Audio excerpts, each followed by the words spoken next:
Coulomb per second. Coulomb per second, joule joule पर joule पर second. फिर देख ले एक बार। इलेक्ट्रिक ये थर्ड पोटेंशियल का चैप्टर फॉर्मूला में क्या था। होता है? कोमल, इलेक्ट्रिक पोटेंशियल का फॉर्मूला क्या होता है?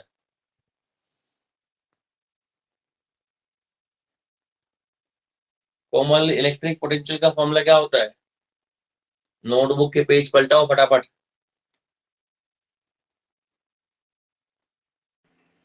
Yes, sir. What is the formula of electric potential?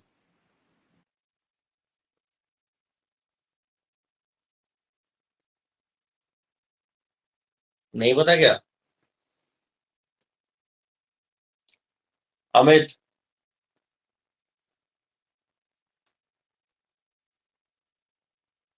Raveena, Amit बताओ। Sir Yes, sir.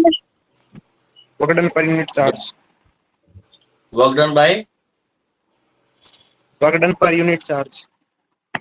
Work done upon charge, per unit charge नहीं बेटा। इलेक्ट्रिक पोटेंशियल की यूनिट क्या होती है रवीना? Volt. यस, एक यूनिट इलेक्ट्रिक पोटेंशियल की यूनिट होती है वोल्ट। 1 वोल्ट को डिफाइन करो Lakisha. What is the 1 volt? Lakisha, Lakisha,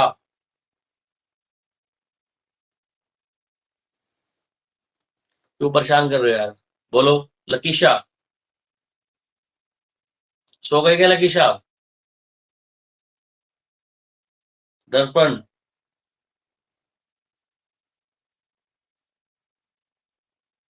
yes sir. 1 volt define करो।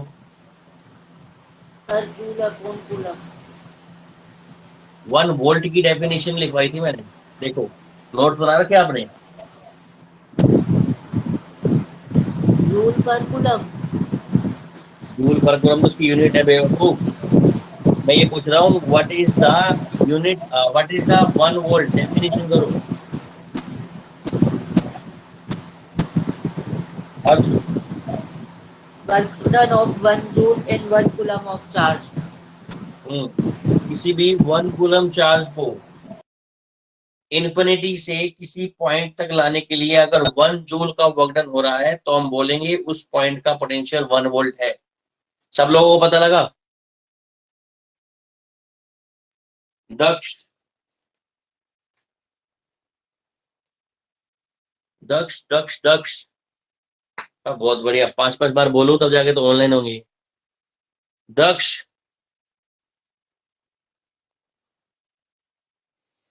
दिमाग गरम मत करो मेरा। दक्ष, सुनाई नहीं दे रहा आपको?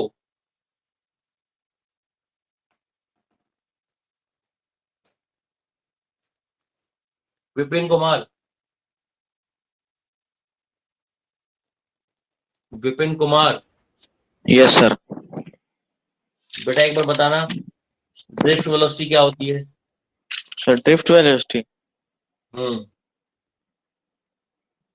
Sir drift velocity is average velocity with the all electron move toward the positive terminal of all battery. आराम से देख के पढ़, देख देख के आराम से पढ़। ड्रिफ्ट वेलोसिटी वो वेलोसिटी होती है जिनसे सभी इलेक्ट्रॉन्स कहाँ जा रहे होते हैं? पॉजिटिव टर्मिनल की तरफ, है ना। एवरेज यस वेलोसिटी जो सर। होती है उसे ड्रिफ्ट वेलोसिटी बोलते हैं। हर्षिता कहाँ रह गए थे तुम? Harshita,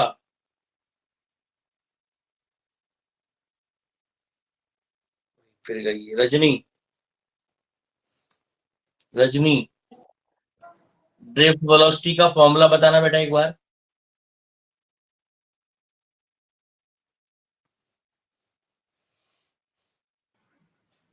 minus E capital E upon M into T. T क्या चीज है? टी क्या क्या सर? चीज है? या इस फॉर्मूले में minus Relaxation, E divide by M है। relaxation time. इट्स टाउ है, ये टाउ है बेटा, टी नहीं है ना, टाउ बोलना है इसको। वरुण शर्मा, वरुण शर्मा। वरुण शर्मा आप बताओ इलेक्ट्रिक करंट और electric potential, sorry electric current जिसको बोल रहे हैं हम आई, और ड्रिफ्ट वेलोसिटी में क्या रिलेशन है? Sir, R is I is equal to A N E V D. I equals to A N E V D, yes और नो? ये एक इंपॉर्टेंट रिलेशन है जो मैंने आपको पढ़ाया था। आई बराबर था A N E V D. मेरी क्लास को दोबारा से मैं बता रहा हूँ बेटा, इस क्लास को, ये इस चैप्टर को इतने अच्छे से पढ़ो कि कभी दोबारा आपको ऑनलाइन ऑफलाइन पढ़ने की जरूरत ना पड़े। मैं आपको फिर से बोल रहा हूँ, क्योंकि कुछ नहीं मिलेगा बाद में आपको। आज तो मैं आपको करा दूंगा, बाद में आपको वो एक्सप्लेनेशन, वो आपको स्टेबिलिटी दोबारा नहीं मिलेगी। क्लास रेगुलर लो, इसलिए मैं आपको बार बार बोल रहा हूँ। तो आई बराबर हमारे पास कितना हो गया, A N E V D, है ना? यहाँ आई बराबर A N E V D से ही हमने ओम्स लॉ को डिड्यूस किया था, याद है किसी को?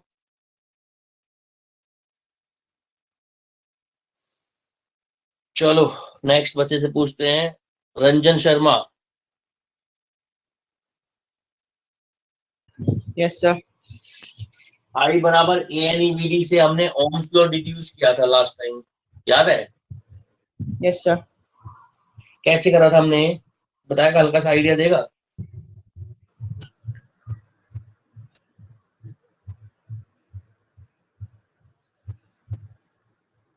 सर हमने हम लोग पोटेंशियल लेंथ का यूज किया था। हम लोगों ने वीडी की वैल्यू पुट की थी यहाँ से, ड्रिफ्ट वेलोसिटी की वैल्यू। Yes, ड्रिफ्ट sir, उसके वेलोसिटी बाद की value potential minus gradient use V किया था। Divide by M into tau. उसके बाद पोटेंशियल ग्रेडियंट यूज किया था, sorry E equals to V by D use करा। उसके बाद फॉर्मूला बना था रेजिस्टेंस का। फॉर्मूला क्या बना साक्षी? ओम्स लॉ यहाँ यूज हो गया था, V बराबर आ ए गया एन ई का square upon tau. ml upon a N e a n square e into का में स्क्वायर अपॉन टाउ। यहाँ तक कर लिया था, बोलो। अब मुझे क्लास एक बार ये रिमाइंड कराओ कि इसके बाद मैंने क्या पढ़ाया था आपको, रेजिस्टेंस के बाद?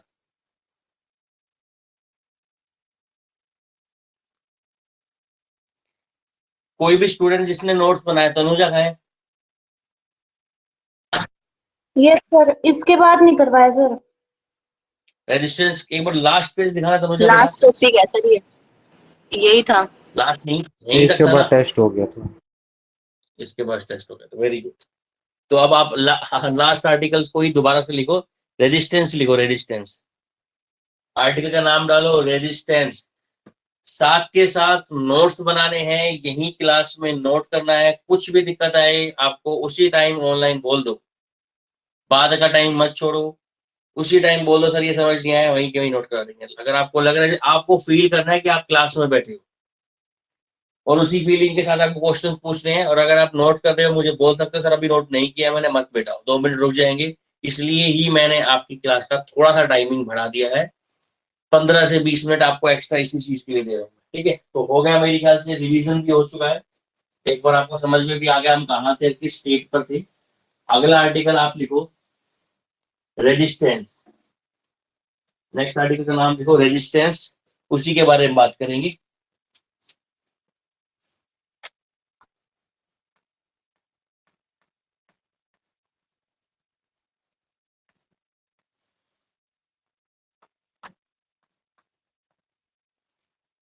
देखो, जैसा कि आपने 10th क्लास में पढ़ा हुआ है, रेजिस्टेंस क्या होता है? जब किसी वायर में से हम इलेक्ट्रिक करंट को पास करते हैं, तो वायर जो है वो उस इलेक्ट्रिक करंट के फ्लो को अपोज करती है। वायर क्या काम करती है बेटा, कि करंट को फ्लो नहीं करने देती वायर, और उसी करंट को ना फ्लो करने की टेंडेंसी को हम लोग रेजिस्टेंस बोलते हैं। रेजिस्टेंस को अगर हिंदी में बताया जाए तो रेजिस्टेंस बेसिकली हिंदी में होता है, रेजिस्टेंस का मतलब होता है उसको प्रतिरोध करना, उसके फ्लो को अपोज करना, उसको बोलते हैं रेजिस्टेंस। तो रेजिस्टेंस की डेफिनेशन लिखेंगे क्या? Resistance is the opposition, note करो आप साथ साथ, opposition of flow of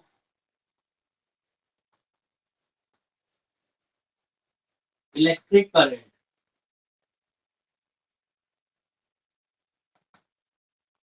through a conductor. किसी कंडक्टर में इलेक्ट्रिक करंट के फ्लो को अपोज करने वाला जो भी होता है, जो भी पैरामीटर होता है, उसे हम बोलते हैं क्या? Resistance. The current through a conductor. आपको तीन चीज बता देता हूं मैं। जैसे मान लो एक पाइप है, उस पाइप में से पानी जा रहा है, तो पानी है जो उसकी अमाउंट, वो है करंट। पाइप को इधर से कोई पुश कर रहा है पानी को, वो है पोटेंशियल। और पानी के फ्लो को जो चीज अपोज कर रही है, जो फ्रिक्शन है उसका, वो है रेजिस्टेंस। ऐसे को समझ के चलना, आगे समझने में दिक्कत नहीं आएगी। ठीक है, तो रेजिस्टेंस क्या होता है? बेसिकली इलेक्ट्रिक करंट के फ्लो का अपोजिशन होता है। किसी वायर में आप करंट फ्लो कराओ तो वो करंट को फ्लो नहीं करने देती। कुछ वायर होती है करंट को फ्लो करने देती है, उनका रेजिस्टेंस कम होता है। कुछ वायर करंट को फ्लो नहीं करने देती, उनका रेजिस्टेंस क्या होता है? ज्यादा होता है। ठीक है, अगर हम बात करें रेजिस्टेंस का सिंबल, सिंबल की बात करें, सिंबल ये होता है, सिंबल रेजिस्टेंस का बेटा ये, this is the symbol of resistance. ठीक है, और अगर हम बात करें रेजिस्टेंस की यूनिट की, तो रेजिस्टेंस की यूनिट होती है बेटा ओम, क्योंकि इसकी डिस्कवरी ओम्स ने की थी। रेजिस्टेंस की इसकी, इसलिए इसका यूनिट भी क्या होता है बेटा? ओम्स। रेजिस्टेंस की जो एसआई यूनिट है उसे हम बोलते हैं ओम्स। बोलो समझ आया नहीं आया? ठीक है, इसी रेजिस्टेंस को समझते हैं ओम्स लॉ से डिडक्ट हुआ या ओम्स लॉ से बना हुआ रेजिस्टेंस। तो यही रेजिस्टेंस के अंदर हम ओम्स लॉ को भी इंट्रोड्यूस कर रहे हैं, क्योंकि रीजन सुन लो, ओम्स लॉ को हमने आई बराबर A N E B D से डायरेक्ट निकाल लिया, अब समझ तो आ गया। पर ओम्स लॉ एक्चुअल में क्या होता है, रेजिस्टेंस क्या होता है, रेजिस्टेंस किन किन फैक्टर्स पर डिपेंड करता है, ये सब चीजें हम आज डिस्कस करने जा रहे हैं। जैसा कि आप बात कर लिए, रेजिस्टेंस के बारे में बता दिया मैंने आपको, इसकी यूनिट के बारे में बता दिया, इसकी यूनिट ओम्स होती है। जैसे हमने अपने 10th क्लास में पढ़ा होगा बेटा ओम्स लॉ, पढ़ा हुआ 10th क्लास में ओम्स लॉ? किस किसने पढ़ा हुआ 10th क्लास में ओम्स लॉ? नाम बताओ।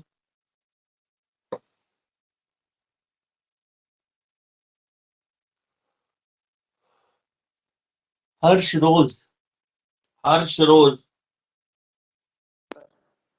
ओम्स लॉ पढ़ा हुआ 10th क्लास में बेटा? Yes sir. क्या बोलता है Ohm's law?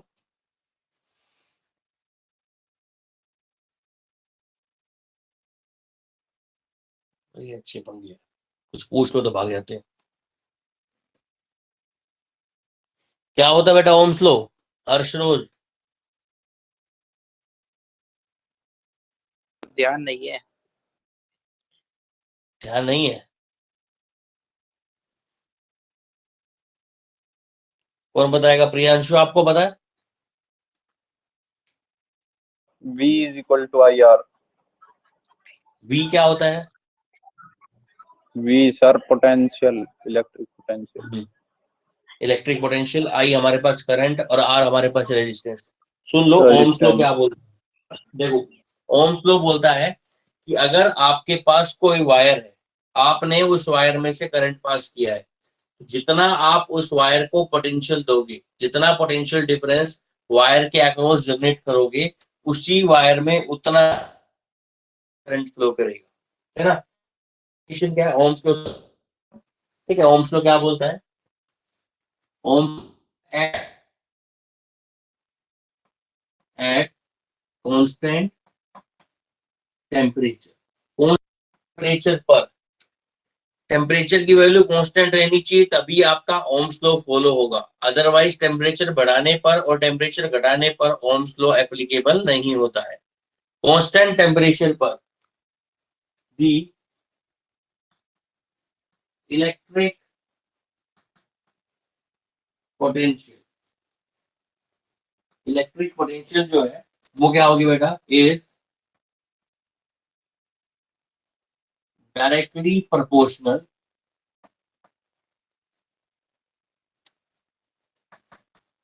To electric current.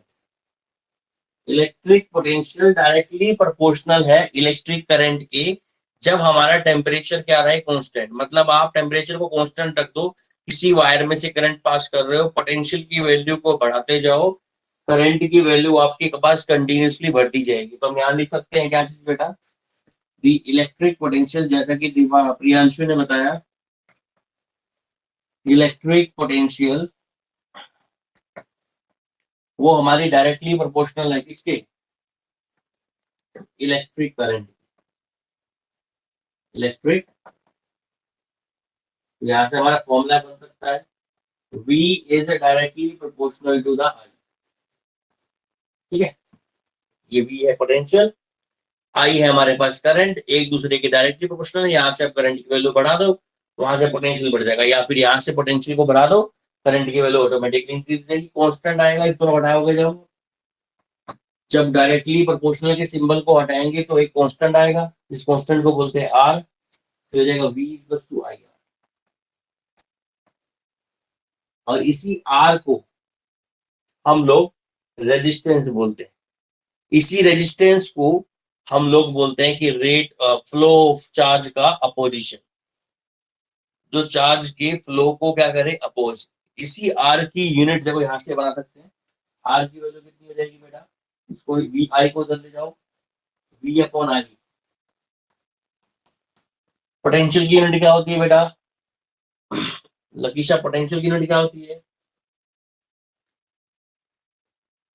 Lakisha potential की यूनिट क्या होती है, लकीशा पोटेंशियल की यूनिट क्या होती है, वोल्ट। करंट की यूनिट क्या होगी बेटा, एम्पियर। तो हमारे पास रेजिस्टेंस की यूनिट हो जाएगी वोल्ट पर एम्पियर। आप याद रखना बेटा, वोल्ट पर एम्पियर बोल दो या फिर रेजिस्टेंस की यूनिट को बोल दो ओम। ओम और वोल्ट पर एम्पियर दोनों एक ही बात है। मैं बोल दोबारा लिख देता हूं, या तो रेजिस्टेंस की यूनिट को बोल दो आप ओम। ओम किसके बराबर होगा, वोल्ट पर एम्पियर, सिंबल ही हो गया इसका, वोल्ट पर एम्पियर। मैं आपसे ऐसे बोल दो ना बेटा, एक वायर है उसका रेजिस्टेंस 20 ओम है, या फिर मैं ऐसे बोल दो एक वायर है उसका रेजिस्टेंस 20 वोल्ट पर एम्पियर है, तो टेंशन मत लेना कि ये कैसे हो सकता है, तो दोनों की यूनिट क्या है, सेम।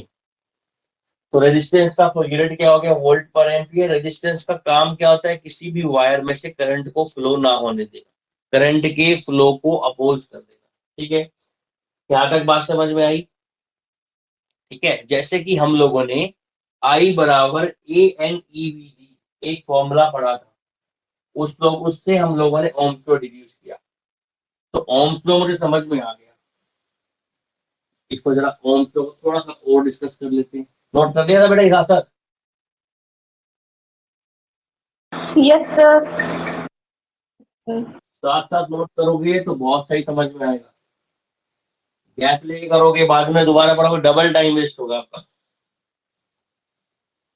चलो आ जाओ, दोबारा से आ जाऊंगा। अभी जितने बच्चे भी हैं, मैं आपको स्ट्रिक्टली वार्न कर रहा हूँ कि कल मैं किसी को कॉल ना करूं कि वापस आप लाइन पर आओ, क्लास स्टार्ट हो गई, ये हो गया हो गया। जो भी बच्चा लेट आएगा उसको सुनाऊंगा जरूर, बुरे वाला बता रहा हूँ। घर पे कॉल भी कर दूंगा, टाइमिंग पे पहुंचो अपने आप, कहने की जरूरत ना पड़े कि आप आओ क्लास के अंदर। मैं एक बार बताओ, आप 12th क्लास के अंदर हो गए, इतने बड़े हो गए हो, मैं इन्फॉर्म करूँ आपको कि बेटा क्लास अटेंड करो, या आपकी रिस्पॉन्सिबिलिटी है? क्लास अटेंड करना आपकी रिस्पॉन्सिबिलिटी, मेरी नहीं है बेटा। मेरी रिस्पॉन्सिबिलिटी पढ़ाना है, वो मैं पढ़ा रहा हूँ, क्लास मिस मत करो बस। ठीक है, चलो। तो ओम्स लॉ में हमने पढ़ लिया, ओम्स लॉ हमने पढ़ा V बराबर कितना होता है, आई आर। ना ध्यान सुना, जो मैं आगे स्टेप ले रहा हूँ इंपॉर्टेंट है। यहां से R की वैल्यू कितनी देगी, V अपॉन आई। V क्या है हमारे पास, पोटेंशियल, I क्या करंट, इसलिए तो उसको V मतलब चेंज इन पोटेंशियल, I मतलब चेंज इन करंट। बात समझ में आई? R बराबर कितना हो गया, delta V upon delta I। अगर हम देखो ध्यान से देखिए, ग्राफ बनाए किस किस के बीच में हम, वोल्टेज और करंट के बीच में ग्राफ बनाए, यहां वोल्टेज ले लूं मैं, यहां पर मैं करंट ले लूं, ठीक है। तो मैंने जैसा कि आपको बताया कि अगर आप किसी वायर का कंडक्टर का पोटेंशियल बढ़ाते हो, करंट की वैल्यू बढ़ती है, तो ग्राफ कैसा आएगा बेटा? Straight line. सुनो, ये और आई के बीच में ग्राफ कैसा आएगा? Straight line. इसका मतलब क्या हुआ? आप पोटेंशियल को बढ़ाते जा रहे हो, करंट की वैल्यू क्या होती जा रही है? बढ़ती जा रही है। आर की वैल्यू कितनी आई? V upon I, delta V upon I I. Delta V क्या कौन से एक्सिस पर है बेटा? वाई एक्सिस पर। डेल्टा आई कौन से एक्सिस पर है? एक्स एक्सिस पर। तो ये क्या हुआ? Change in Y upon change in X. तो बताएगा बेटा change in Y upon change in X क्या होता है? Slope. Slope of the line. तो रेजिस्टेंस किसके बराबर हो गया? Slope of. मतलब अगर आप V और I के बीच में ग्राफ बनाते हो जो कि स्ट्रेट लाइन आता है, जैसे कि ये, इस लाइन का स्लोप किसके बराबर होगा बेटा? रेजिस्टेंस। हम बोल सकते हैं कि स्लोप ऑफ दिस लाइन, कौन सी लाइन? ये वाली line. Slope of this line is equals to, किसके इक्वल होगा बेटा? इक्वल्स टू द, बोलो, resistance. Slope of this line is equals to the resistance of the wire. जितना भी स्लोप होगा उतना है। अगर मान लो स्लोप की वैल्यू 1 है तो रेजिस्टेंस 1 हो। स्लोप की वैल्यू मान लो इन्फिनिटी है तो रेजिस्टेंस क्या होगा? इन्फिनिटी। न्यूमेरिकल करा रहा हूँ, देखो न्यूमेरिकल करा रहा हूँ, ट्राई करना खुद से, अगर हो जाए ठीक है, नहीं होगा तो मैं आपको बताता हूँ। नोट कर लिया?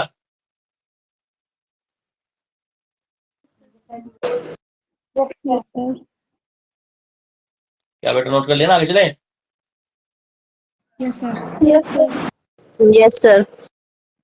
हाँ, 45 तक क्लास चलेगी, 21 हुए अभी, ध्यान रखना।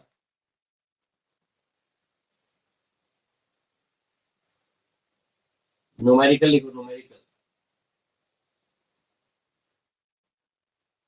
स्लोप की एक और डेफिनेशन इस न्यूमेरिकल से निकल कर आएगी, ध्यान से समझना। Calculate the resistance from this graph of V and I. ये आपको एक वी और आई का मैंने ग्राफ दे रखा है, आपको उस वी आई ग्राफ से रेजिस्टेंस की वैल्यू निकालनी है। ये वोल्टेज, ये करंट, वोल्टेज और करंट दोनों का यूज करके आपको वी और आई के बीच में। अच्छा, आपकी क्लास केमिस्ट्री की कितने बजे की बेटा? आज तो सर 10-15 पे हुई थी। हो गई ना क्लास? ठीक है। मैथ्स की है लेकिन अब मैथ्स की मैथ की कितने बजे? 12:40। क्या बात है, कब करी, किसने करी? विशाल सर ने? सर आज ही हाँ, कही सर ने, आज ही मैसेज की है डाला सर ने। था। ठीक है, तो कल से सर को बोल देना हमारी जो फिजिक्स की क्लास है ना, वो मैक्सिमम 12:50 तक चलेगी या फिर 1 बजे तक चल सकती है। तो उसके बीच में कोई क्लास ना रखे, ठीक है? बोल देना सब एक बार ना। ये वोल्टेज और ये करंट, ठीक है। ये ग्राफ हमारे पास, ये जो एंगल है ना, एंगल एक्स एक्सिस, ये बना रहा है कितना डिग्री का बेटा? 45 डिग्री। बताओ क्या रेजिस्टेंस होगा इसका? इस ग्राफ से रेजिस्टेंस की वैल्यू निकालो।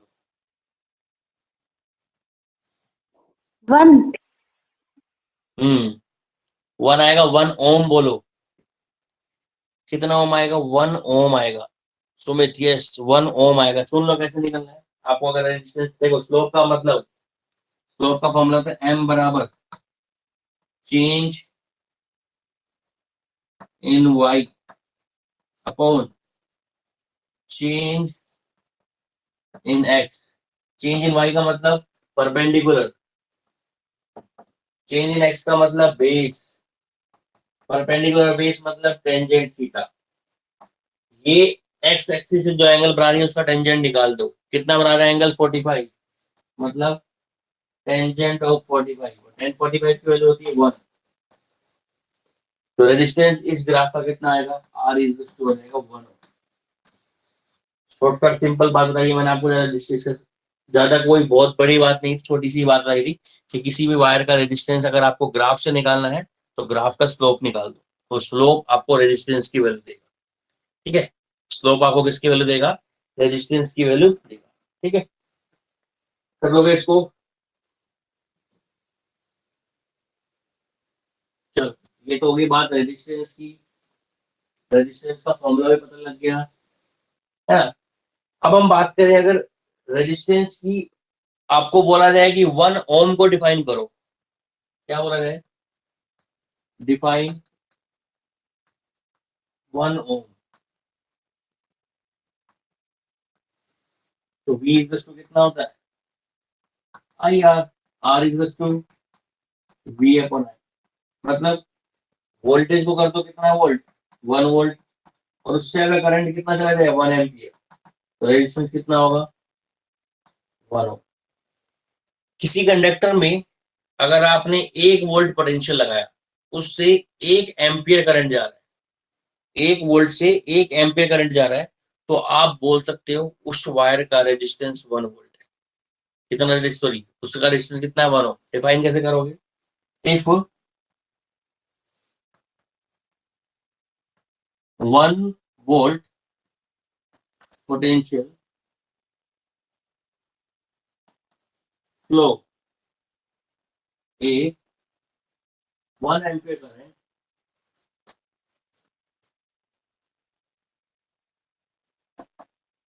in a conductor, किसी कंडक्टर, मान लो एक आपके पास कंडक्टर है, ये कोई कंडक्टर, इस कंडक्टर पे आपने एक बैटरी लगा दी, कितने वोल्ट की, 1 वोल्ट की। ठीक है, उससे कितना करंट फ्लो कर गया 1 एम्पियर, तो आप बोल सकते हो कि कंडक्टर का रेजिस्टेंस कितना है। ठीक है, if 1 volt of potential difference flow a 1 ampere current in a conductor, then resistance of that conductor is said 1 volt, so 1 ohm। बोलो बात समझ में आई, कर लिया नोट 1 ओम को, मिटा दूं, No, sir. Yes, sir. लिख लो, 2 सेकंड का टाइम लिख लो, साथ साथ नोट करोगे भाई मेरे, बहुत फायदा रहेगा। अभी भी तो क्लास स्टार्ट हुई है, आज फर्स्ट डे है, दोबारा से मान के चलो 3-4 दिन के अंदर यही चीजें कॉम्प्लिकेटेड हो जाएंगी। समझने के लिए पिछली क्लासेस का सहारा लेना पड़ेगा दोबारा से आपको, क्लास 10 नहीं करोगे तो कुछ समझ नहीं आएगा। Yes, मुझे sir, मत बोलना, मिटा। चलो भाई मिटा दिया।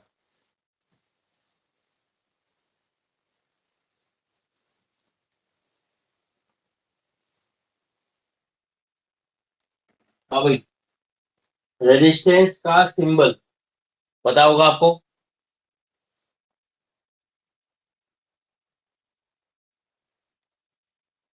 ये सिंबल है किसका, रेजिस्टेंस।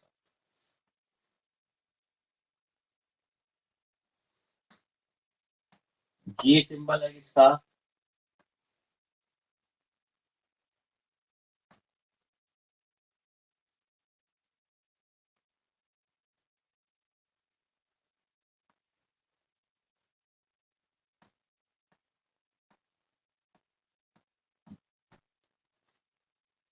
तीन सिंबल है, ये नीचे नहीं सकता, कोई दिक्कत वाली बात नहीं। उन तीनों सिंबल में डिफरेंस बताओ, इसमें इसमें इसमें Resistance, second पता है किसी को, variable resistance और layer state, second variable resistance है, कौन बोल रहा है, third earthing, बोल कौन रहा है, वो नाम तो बताओ बेटा। Sumit, थर्ड का नाम है रियोस्टैट। क्या नाम है इसका बेटा? रियोस्टैट। सेकंड वाले का नाम है वेरिएबल रेजिस्टेंस, और इसका नाम तो सिंपल रेजिस्टेंस है। मतलब कहने का है इसकी वैल्यू को आप चेंज नहीं कर सकते। वेरिएबल रेजिस्टेंस की वैल्यू को आप चेंज कर सकते हो, बढ़ा सकते हो, घटा सकते हो। ऐसे ही रियोस्टैट है, ये भी एक टाइप का वेरिएबल रेजिस्टेंस होता है। इसकी वैल्यू को भी आप चेंज कम में ज्यादा कर सकते हो। इस रियोस्टैट का जो यूज है वो आपको बताऊंगा प्रैक्टिकल से, मैं कराऊंगा ना, तो प्रैक्टिकल्स में दिखाएंगे आपको रियोस्टैट कैसा होता है, कैसे उसका यूज कर सकते हैं। ठीक है, तो ये सिंबल हो गया हमारे पास। किसका सिंबल हो गया बेटा?